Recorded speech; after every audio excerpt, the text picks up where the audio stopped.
Jirolu, ayo tutupen lawang, njuk wis wayahe ngobrol pemilu. Assalamualaikum warahmatullahi wabarakatuh. Selamat malam dan selamat apa saja untuk sedulur masyarakat Trenggalek yang saat ini nonton acara podcast kami, Gude, Gudang Demokrasi, podcastnya KPU Kabupaten Trenggalek. Mengapa Gude? Gudang adalah filosofi tempat untuk menyimpan logistik pemilihan ataupun pemilu. Bukan hanya sekedar nama gudang itu sebagai penyimpan barang-barang logistik, tetapi juga sebagai manifestasi suara Anda, pemilih rakyat Trenggalek. Nah, dulur pemilih Trenggalek, malam hari ini adalah tayangan perdana podcast Gude, podcastnya KPU Kabupaten Trenggalek. Dan telah hadir bersama kita seorang tamu yang spesial dari begawannya pemilu dan pemilihan khususnya di Provinsi Jawa Timur. Beliau saat ini telah hadir bersama kita, ada Mas Khairul Anam, atau saya manggilnya Cak Anam saja ya, biar akrab gitu. Nah, Cak Anam ini adalah Ketua KPU Provinsi Jawa Timur yang telah memiliki banyak pengalaman di bidang pemilu ataupun pemilihan. 2 periode beliau saat ini menjabat di KPU Provinsi dan sebelumnya telah berkecimpung di dalam dunia pemilu ataupun pemilihan. Nah, untuk lebih mengetahui bagaimana pengalaman beliau terkait dengan penyelenggaraan ke pemilu ataupun pemilihan, kita langsung sapa. Selamat malam, assalamualaikum Mas Anam atau Cak Anam. Waalaikumsalam Mas Indra dan juga sedulur pemilih Trenggalek. Semoga semuanya diberikan kesehatan. Amin. Dan yang penting juga diberikan rezeki yang melimpah dan berkah semuanya. Amin. Gimana nih kabarnya Cak Anam?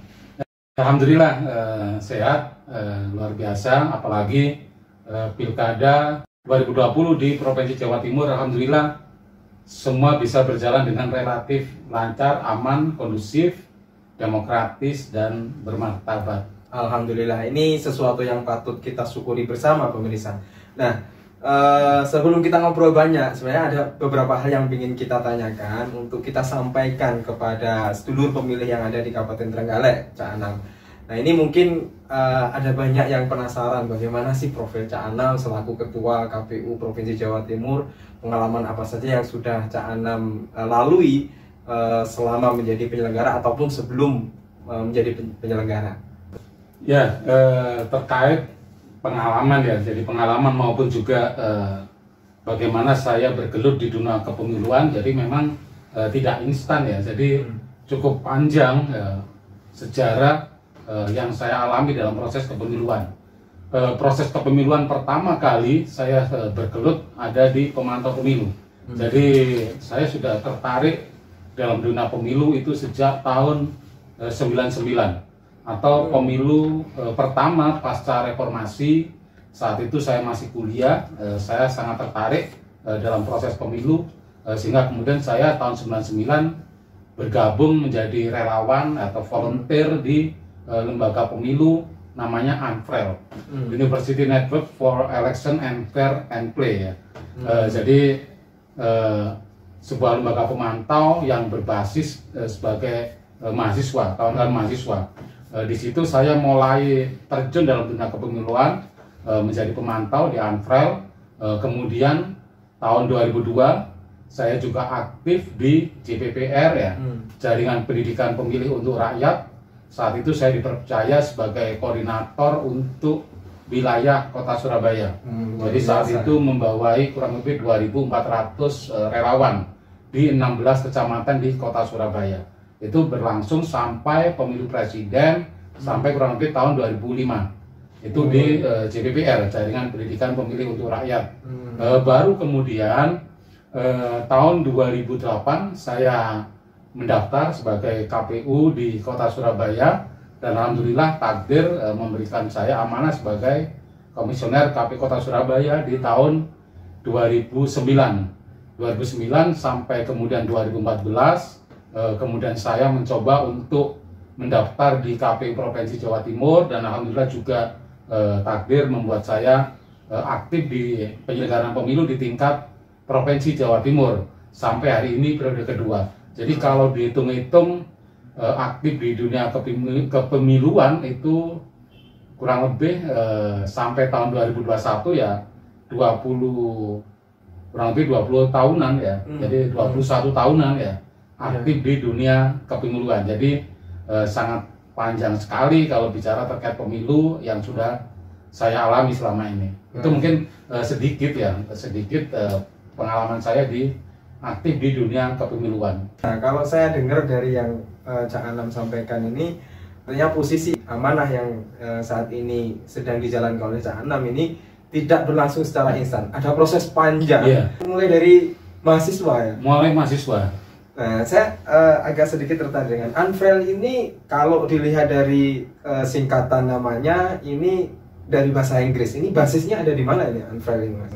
Ya, sebenarnya itu lembaga nasional Indonesia, tapi memang saat itu fundingnya dari luar negeri. Ada dari Asian Foundation, seingat saya, ada juga dari Australia juga. Jadi ada beberapa funding juga yang kemudian mendanai proses kegiatan pemantauan kita. Tapi sekali lagi saat itu juga saya mengenal pertama Mas Arif Budiman, itu juga di Unfrail. Beliau juga dulu koordinator Unfrail di Jawa Timur, tapi saat itu saya masih sebagai pemantau, sebagai relawan. Jadi level yang paling rendah dalam dunia pemantau. Jadi itu pengalaman pertama saya di Unfrail. Memang itu jaringan antar kampus, University Network for Election. Jadi jaringan antar kampus yang kemudian melakukan proses pemantauan secara independen. Oke, luar biasa. Sedulur pemilih Trenggalek, tamu kita malam hari ini komplit sudah pengalaman kepemiluannya, mulai dari karir dasarnya sebelum beliau berkecimpung di dalam dunia penyelenggara, beliau sudah ada di dunia pemantauan secara mandiri. Nah, sama-sama kita ketahui kita baru saja telah melaksanakan agenda besar demokrasi yang luar biasa kita selenggarakan di saat yang tidak normal. Kita baru saja menyelenggarakan pemilihan Bupati dan Wakil Bupati Trenggalek tahun 2020. Nah, dalam kacamata seorang Cak Anam selaku Ketua KPU Provinsi Jawa Timur tentu memiliki beberapa catatan terhadap penyelenggaraan pemilihan serentak secara umum yang baru saja kita lalui di 2020. Bagaimana Cak Anam? Ya, jadi memang untuk pemilihan tahun 2020 ini memang agak unik, sekaligus juga agak sangat berat ya. Tanpa kita harus melaksanakan pemilihan di tengah pandemi aja sudah cukup berat. Apalagi kemudian kita harus menyelenggarakan pemilu berbarengan juga di tengah pandemi COVID-19, di mana pemilu ini identik dengan pesta demokrasi, identik dengan kumpul-kumpul ya, identik dengan kampanye, kemudian arak-arakan ya. Di satu sisi COVID-19 ini identik harus physical distancing, tidak boleh berkerumun, tidak boleh pertemuan-pertemuan besar. Jadi dua hal yang saling kontradiktif yang kemudian harus kita lakukan secara bersama-sama. Jadi sangat berat sekali. Saya mengingat kemudian ketika tanggal 21 Maret memang di awal-awal pandemi Covid, 21 Maret 2020 ya, KPURI kemudian melalui surat SK 179 ya, kemudian menghentikan seluruh tahapan kita. Ada kurang lebih 4 tahapan seingat saya, tahapan pemutahiran, rekrutmen PPDP, kemudian ada perseorangan ya, verifikasi faktual, dan juga pelantikan PPS yang harus kemudian kita tunda. Saat itu kami agak pesimis ya. Kemudian apakah ini ditunda sampai kapan ya? Apakah nanti sampai tahun 2001, 2022? Karena kami selaku negara tentu punya beban ya, punya beban untuk menyelenggarakan pemilihan, beban anggaran, beban pelaksanaan, maupun juga beban-beban proses penyelenggaraan secara umum ya, terkait akhir masa jabatan kepala daerah dan sebagainya. Jadi saat itu kita pesimis ya, untuk bisa melaksanakan pemilihan, karena kita tahu sendiri Maret kita sangat panik luar biasa, sehingga kemudian seluruh tahapan pemilihan kita hentikan ya dengan SK 179. Baru kemudian ada titik terang ketika akhir Mei, ada rapat dengar pendapat antara KPU, Bawaslu, Komisi 2, Kemendagri, pemerintah, yang kemudian memberikan angin segar untuk bisa menyelenggarakan pemilihan dilanjutkan. Ada pemilihan lanjutan, maka kemudian ada nomenklatur baru pemilihan serentak lanjutan tahun 2020. Banyak hal yang kemudian catatan-catatan kita ya terkait penyelenggaraan pemilihan kemarin yang menjadi catatan besar kita ya, khususnya adalah bagaimana kita menyelenggarakan pemilu yang identik dengan hura-hura, rame-rame, harus sukses, dan dengan catatan lagi target partisipasi juga harus tinggi. Ya, jadi kita ditarget 77,5% sebagai target partisipasi yang bagi banyak orang mungkin tidak masuk akal. Di satu sisi kita juga harus menyelenggarakan pemilihan dengan standar protokol kesehatan. Tapi sekali lagi alhamdulillah dengan kerja-kerja luar biasa oleh kawan-kawan KPPS, kawan-kawan PPDP, PPS, PPK, KPK Kota, dan seluruh stakeholder, ternyata semua bisa kita lewati. Bahkan ya KPU tidak hanya berkomitmen menyelenggarakan pemilihan, tapi juga sekaligus sebagai agent, sebagai agen untuk juga mengkampanyekan kegiatan protokol COVID. Ya. Jadi apa salah satu buktinya yaitu dalam setiap kegiatan, dalam setiap media-media kampanye kita, media sosialisasi kita selalu meminta mengkampanyekan anti COVID, mengkampanyekan pencegahan COVID, mengkampanyekan protokol COVID, dan kita juga menyebar ya, membagi banyak sekali alat peraga sosialisasi yang berupa alat perlindungan diri. Jadi kita berkomitmen saat itu selain menyelenggarakan pemilihan, kita juga harus aktif ya berkampanye untuk melakukan kegiatan melawan COVID. Makanya ada tagline namanya KPU lawan COVID saat itu. Dari yang Cak Anam mungkin sampaikan, mungkin kalau kita ringkas dalam satu kalimat sederhana, saya bisa katakan bahwa pemilihan untuk di masa pandemi COVID-19 kemarin itu merupakan pemilihan the most complicated election. Karena mungkin tadi Cak Anam sampaikan, selain mungkin penyelenggara sudah harus fokus kepada masalah teknis, ya harus dibebani dengan protokol kesehatan ketat. Dan tidak sedikit memang pihak luar yang kemarin itu menyaksikan kita, mereka pesimis apakah KPU mampu menyelenggarakan pemilihan di masa pandemi di 2020 kemarin. Dan alhamdulillah ternyata kita semuanya mampu untuk menjawab rasa pesimis dari masyarakat kita itu terbukti dengan pemilihan sudah kita selenggarakan dengan baik dan tidak ada klaster baru di pemilihan kemarin. Ini sesuatu yang tentu sangat kita syukuri. Namun demikian Cak Anam, mungkin ada hal-hal yang mungkin perlu disempurnakan dalam sisi penyelenggaraan pemilihan kemarin. Walaupun mungkin harus jujur kita akui bahwa penyelenggaraan kemarin itu saya rasa cukup sukses ya untuk ukuran kita yang baru pertama menyelenggarakan pemilihan di masa pandemi. Tapi sebelumnya diminum dulu kopinya. Iya. Santai.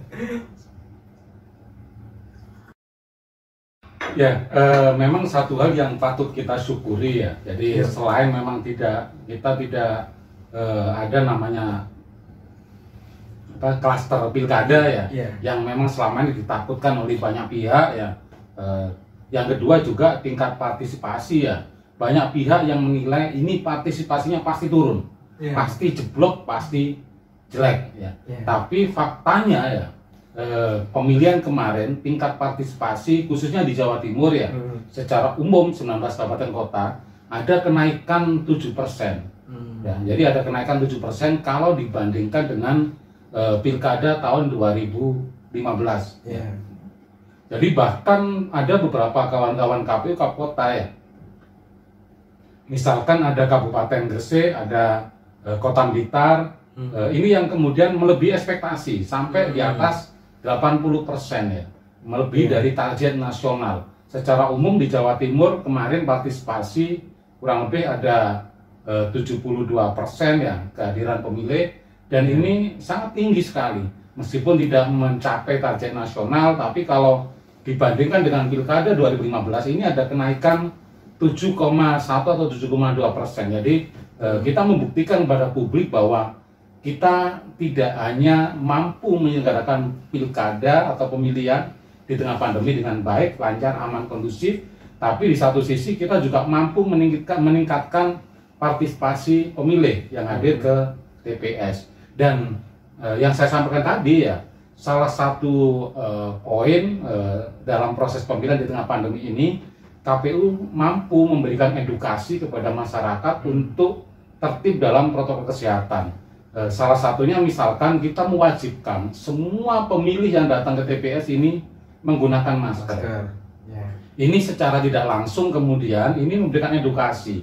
Bahkan kita juga membagi yang sangat banyak sekali masker, pemilih kita berikan masker juga yang tidak bawa masker. Tapi di banyak daerah yang memang di sana di daerah tersebut jarang menggunakan masker, di desa-desa, di daerah-daerah misalkan dengan adanya pemilu ini mereka mau tidak mau kemudian harus menggunakan masker. Dan ini sisi positif ketika adanya pilkada kemarin. Dan ribuan APD yang lain yang juga kita bagi itu juga sangat banyak sekali, sangat besar sekali. Oke, secara umum mungkin sudah disampaikan oleh Cak Anam terkait dengan mungkin catatan penyelenggaraan pemilihan di 2020 kemarin.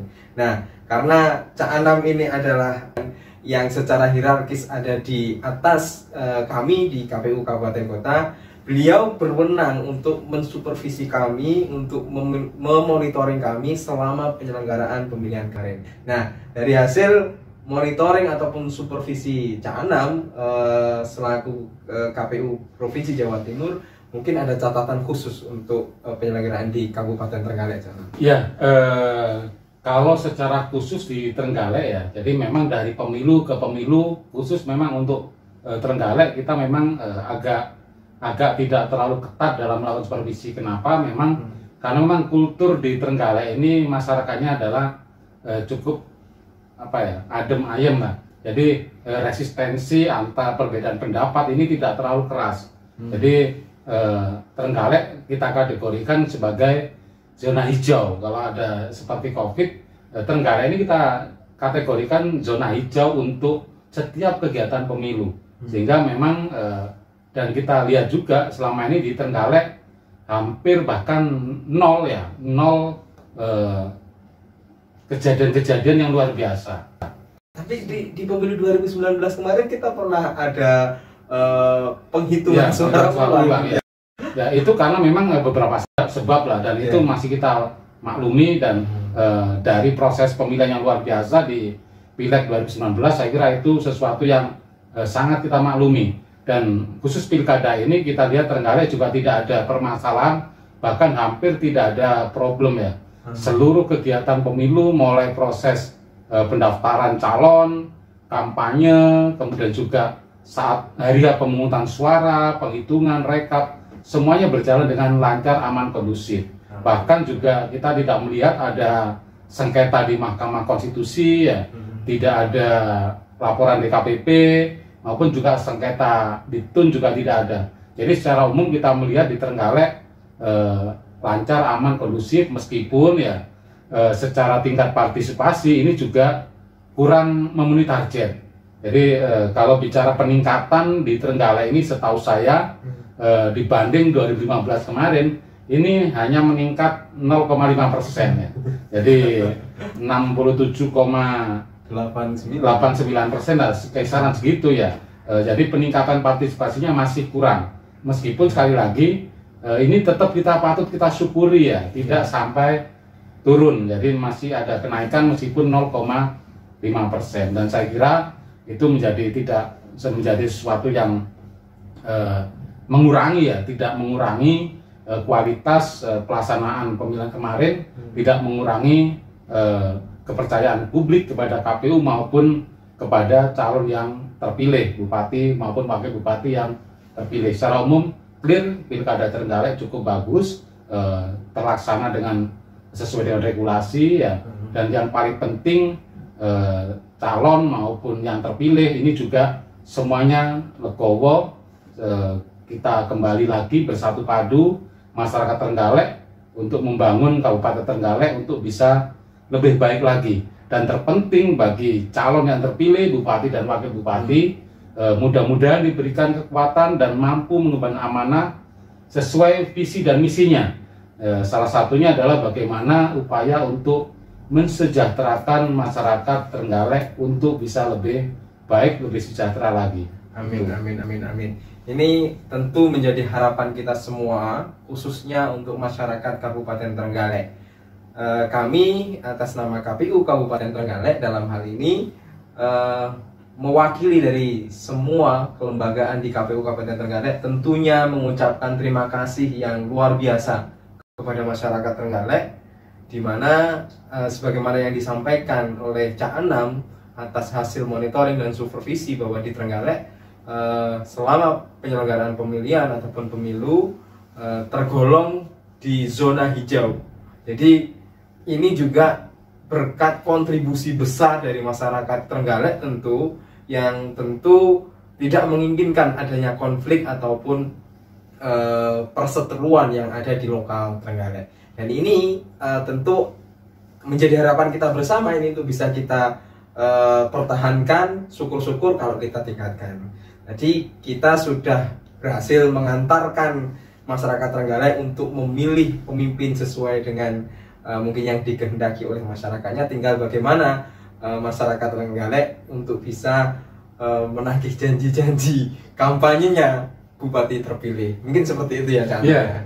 Jadi saya juga secara pribadi maupun kelembagaan juga menyampaikan terima kasih kepada seluruh masyarakat Trenggalek, terutama yang hadir tanggal 9 Desember kemarin di TPS-TPS sesuai dengan yang terdaftar, dan juga wabil khusus kepada seluruh penyelenggara, ya, kawan-kawan KPPS, kawan-kawan PPDP, PPS, PPK, dan semua yang terlibat, kawan-kawan TNI, Polri. Saya ucapkan terima kasih dan apresiasi setinggi-tingginya kita bisa menjaga Trenggalek aman, kondusif, melaksanakan demokrasi secara baik, jujur, adil, dan bermartabat. Dan tentu saya kira ini semua menjadi bekal, ya, menjadi bekal bagi masyarakat Trenggalek untuk bisa membangun Kabupaten Trenggalek bisa lebih luar biasa. Amin, amin, amin. Nah, Cak Anam, ini sebelum kita akhiri obrolan kita malam hari ini, mungkin yang lagi in ya saat ini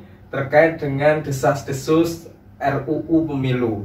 Nah, kemarin ada informasi yang simpang siur yang sifatnya mungkin belum terpublish secara resmi di masyarakat Trenggalek khususnya, terkait dengan bagaimana RUU itu apakah masih lanjut atau sudah dicabut, dan bagaimana kira-kira pandangan KPU selaku penyelenggara dalam menyikapi masalah tersebut. Mungkin Cak Anam bisa berbagi informasi. Ya, kalau terkait regulasi, ya, terkait RUU Pemilu maupun undang-undang pemilu, ini memang ranahnya ada di kawan-kawan legislatif, ya, ada di kawan-kawan Senayan. Pada prinsipnya, pada pokoknya KPU ini harus siap.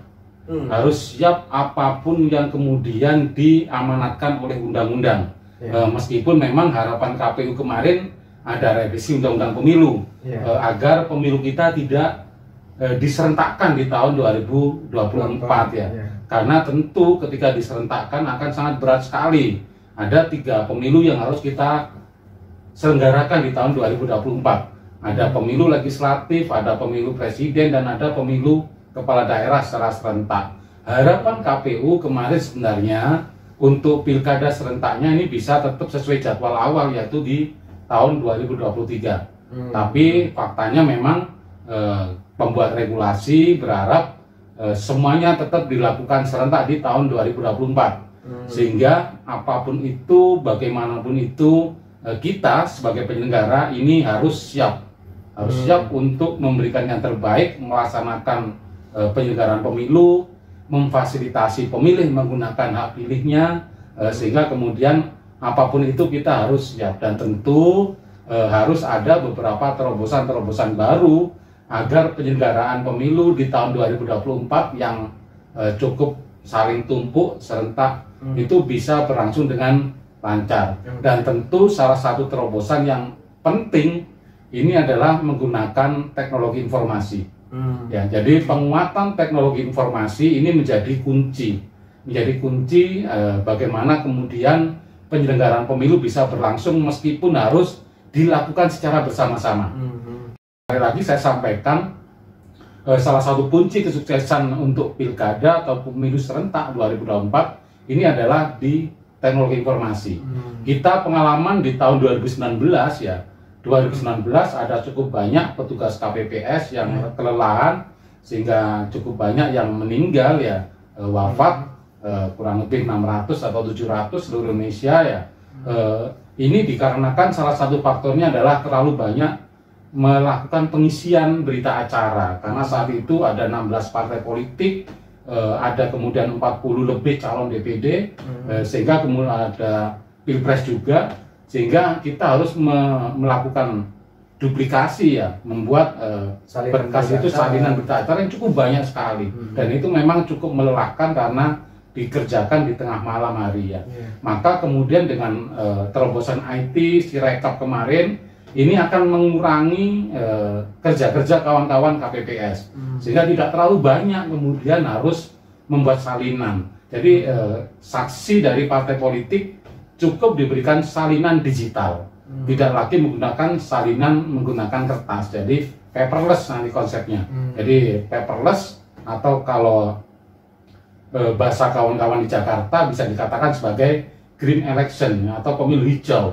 Jadi mengurangi seminimalisir mungkin penggunaan kertas ya. Dan ini tentu akan selain paperless, pemilu yang hijau yang ramah lingkungan juga tentu akan mengurangi beban penyelenggara, sehingga kejadian pemilu 2019 banyak kawan-kawan KPPS yang kelelahan ini bisa kita minimalisir. Artinya dari yang disampaikan oleh Cak Anam ini, harapan kita supaya mungkin pilkada itu dilaksanakan normal di tahun 2023 ini sudah tertutup ya. Artinya apapun itu yang sudah diputuskan oleh pembuat regulasi, ini kita sebagai penyelenggara pemilihan ataupun pemilu harus siap dengan segala risiko. Nah, luar biasa obrolan kita malam hari ini Cak Anam, dan tak terasa ternyata setengah jam lebih kita sudah ngobrol ngalor ngidul. Tentu insya Allah akan memberikan manfaat, minimal memberikan informasi untuk masyarakat sedulur pemilih di Kabupaten Trenggalek. Tadi sudah kita bahas bersama mulai dari catatan penyelenggaraan pemilihan secara umum, kemudian di Kabupaten Trenggalek, kemudian update informasi terkait dengan bagaimana RUU yang kemarin sempat menghangat di beberapa media, dan juga kita tegaskan bahwa kami sebagai penyelenggara pemilihan ataupun pemilu siap dengan segala konsekuensi, dengan segala keputusan yang sudah disampaikan ataupun sudah diputuskan oleh teman-teman yang ada di Jakarta. Nah, mungkin untuk kali ini obrolan kita sudahi dulu Cak Anam, dan harapan besar kita di lain kesempatan Cak Anam bisa hadir di KPU Kabupaten Trenggalek untuk kembali memberikan wawasan-wawasan.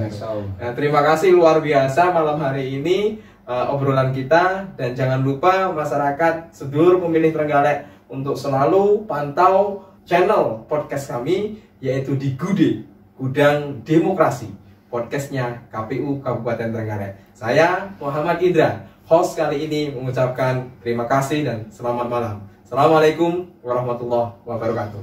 Jaga selalu protokol kesehatan. Saatnya